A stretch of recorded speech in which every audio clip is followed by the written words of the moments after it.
Hello student, today we are going to discuss the next topic, that is the symmetric key cryptographic algorithms. Okay, so you have already seen that in symmetric key cryptography, when sender need to send some data, he has to first encrypt the data, and for encrypting the data he use a key that is known as what, the secret key.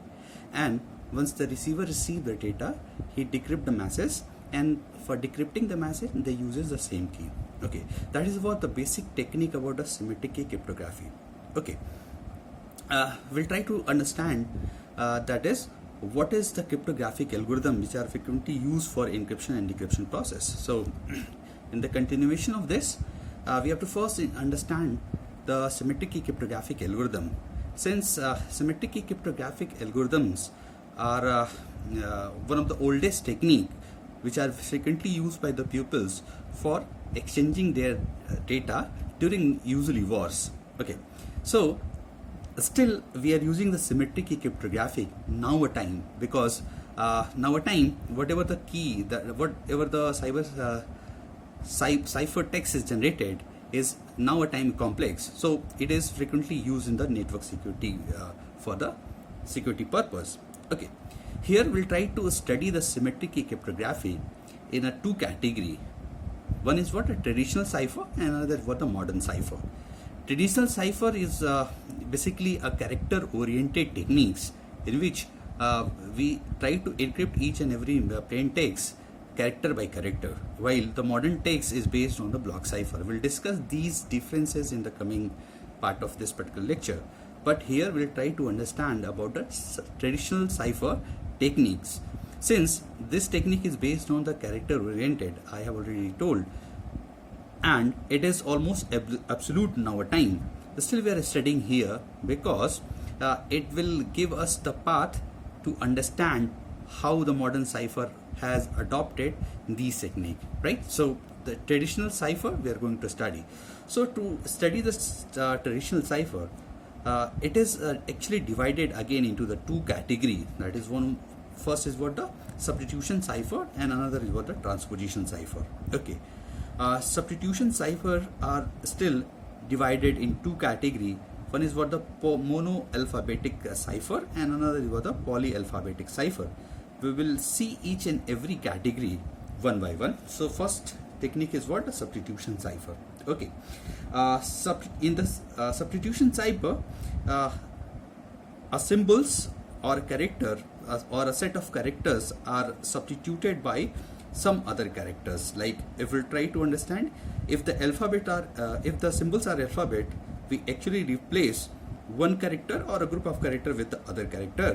Or we can say, if the symbols are in a digit, we usually replace the digit by its other digits. So this is what a simple technique.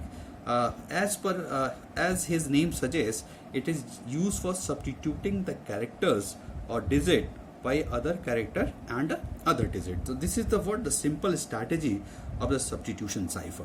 Okay, now we'll try to understand what is mono-alphabetic cipher. So mono-alphabetic cipher is basically mono-alphabetic cipher. Suppose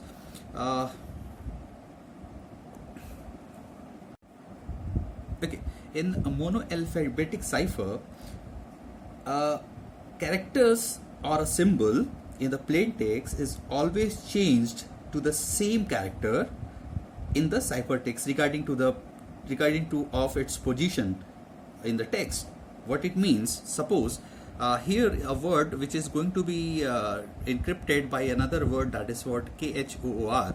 Here we can able to see that we have a 2L in this particular plain text, and once we are going to encrypt it, each and every L is replaced by the same characters. Like in the mono-alphabetic cipher, as I have already told that each and every character will be replaced by the same character. If there are multiple occurrence occur in the plain text, the same alphabet will be replaced by its equivalent same characters. So this is what a simple strategy of the mono-alphabetic cipher.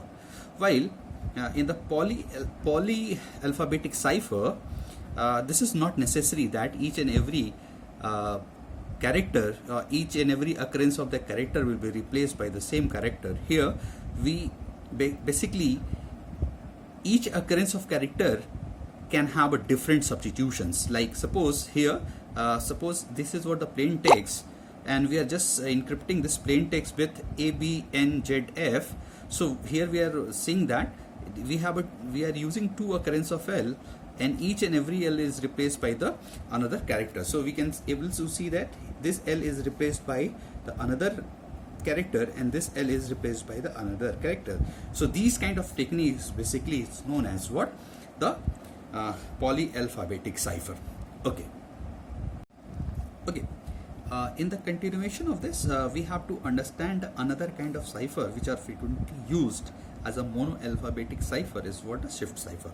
So as I've already told, this is what the shift cipher is, basically a simplest monoalphabetic cipher which is frequently used, right? So how it actually works, we're going to see the working of shift cipher. This very simple one, like it performs some shifting. And how the shifting will perform, that is very simple in this cipher. And the encryption algorithm is shift key character down, right, with the key equals to the sum number, right? While in the decryption algorithm, the shift key character up. Here what we actually do, we try to shift the character down, and for the decryption purpose we shift the character up. So this is what the simple strategy of shifting. For example, suppose we have a character like example, suppose we have a one plain text, let's say hello, and we are just encrypting this message. This is what the plain text,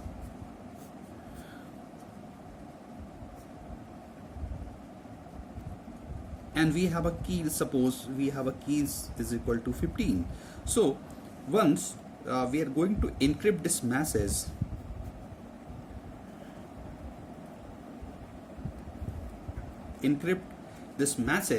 the equivalent encrypted message will be what?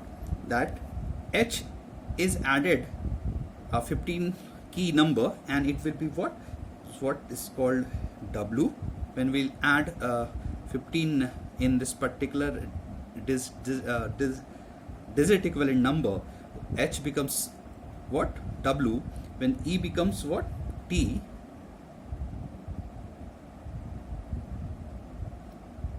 E becomes T. Your L becomes A. Another L becomes A, and your O becomes what? D. So this is what a simple method by which we can encrypt hello word with WDAAD. Okay, so for decrypting the message, we again, as I said, will use up position. So this particular W will be replaced by H. Again, minus 15 will just subtract minus 15 with W's equivalent digit value number. So it becomes H. Then T again subtracted by 15. So it will be E. A will be subtracted 15. It will get L. And again it will be L. And D will be subtracted and becomes O. So this is what a simple strategy of shifting the characters. Now we perform some shifting by which the monoalphabetic encryption is performed. Okay, so the another category is what? Transposition cipher. Okay, in the transposition cipher, there's no substitutions of character is done. Okay, instead of this, there is what we actually use. We actually change the location of the character. Like for example, first character is replaced by the 10th character. Second character can be replaced by 8th character.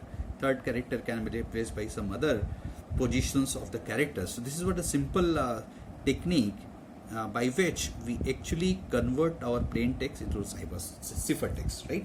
So I will try to see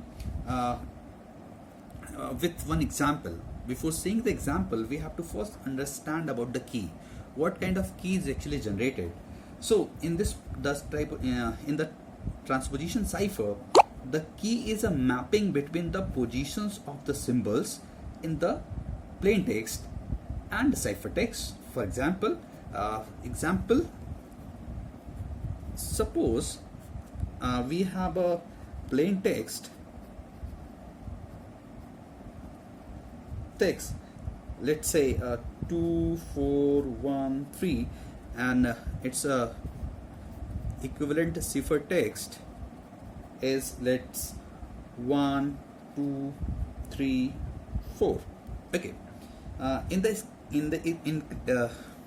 encryption process, we actually move the character position 2 by 1,